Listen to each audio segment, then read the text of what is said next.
Hello, I'm Andre J, and today we are going to talk about Auto Mesh, which is the audio reactive upgrade slash new version for Spectral Mesh. First off, if you don't know what Spectral Mesh is, it's this video right here is Spectral Mesh, and I'll show you a little bit of what it does. It is basically it allows you to take video in live video and warp it and stretch it and deform it and use a bunch of oscillators to go all wiggle wobbly on everything. And we can do things really smooth, we can do things really harsh, we can have a bunch of different modes.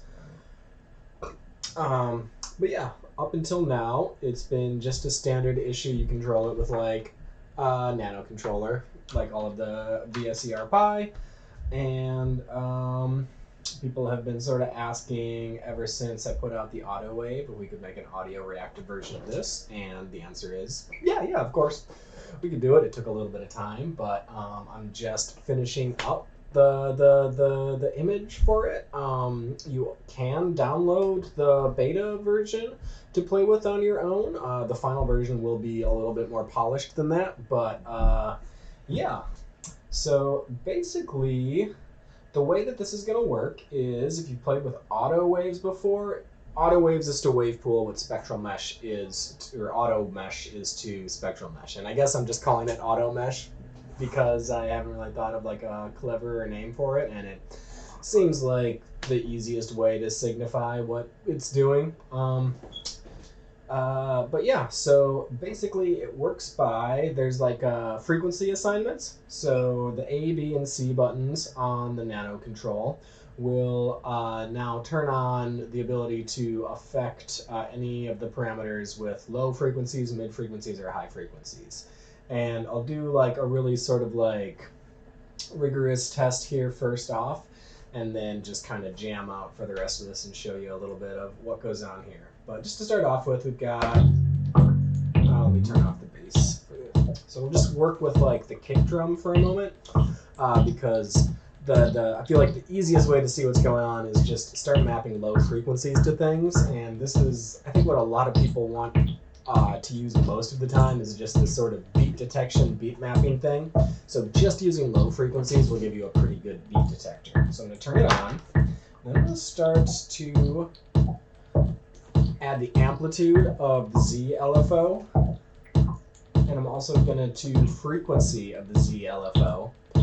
So we'll see that with every kick, it's sort of like triggering a bit more of that action. You can also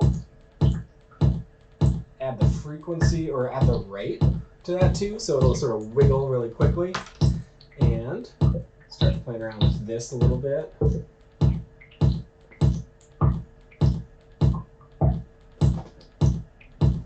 then I can let's bring in some, we've got some higher frequencies.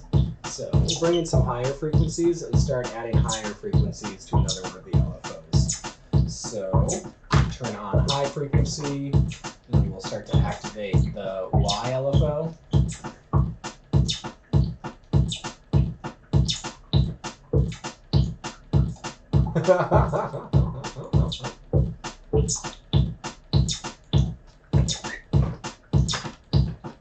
And then we'll pull some toms in, and we'll get mid frequencies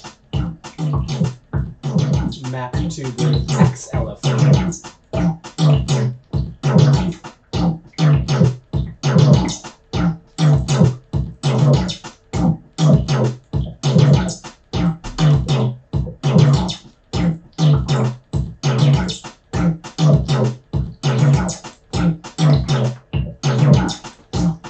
See, this is going to get pretty crazy pretty quick.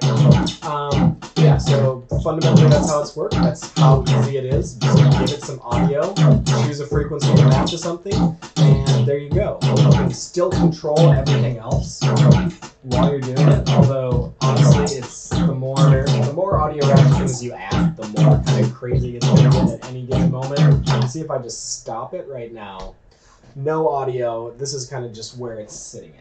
And pretty easy for me to bring it back to 0 from here, I think. Boom, boom.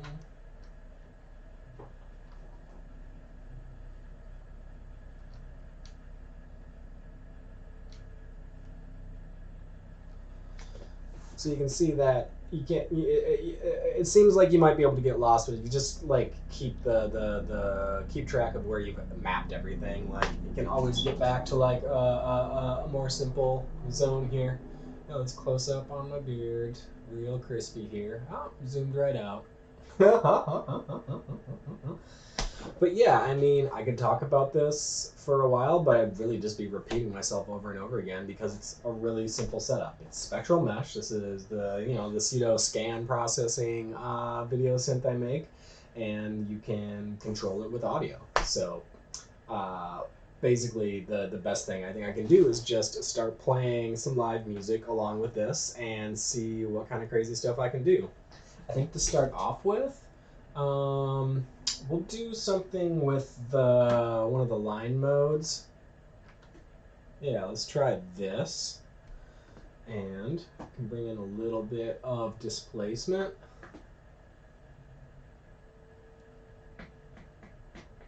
Yeah, that looks good. Maybe a little bit more line depth.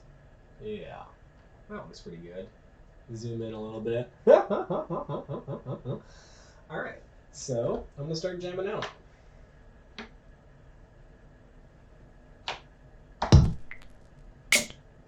I should probably remove all of the last things I just did.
Well, that was pretty fun. Yeah, just a little bit of what you can do with Spectral Mesh. Maybe I'll try to record a couple more takes with this setup and just upload them in like a little series with this. So anyone who just kind of wants to see a little bit more of what's going on here can, and is not like horribly offended by the music that I make, can check it out. But yeah, thanks a bunch for watching. If you want to get in on this action yourself, you can check out the links in the description here, and that'll lead you to wherever you need to go. If you want to buy something, if you want to build it yourself, if you want to test it out on your audio waves, yeah, we got a whole bunch of options. All right, thanks a bunch and have fun. Yeah, well, I know it sounded like I was done there, but I decided to do another little jam. I know most people don't watch more than the first 3 minutes of these videos anyway, so this one's for all the folks who stick around through these interminably long things that I make sometimes. But yeah, put together another little fun thing, and I just wanted to share this as well. Here we go.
Okay, I think that's it for real.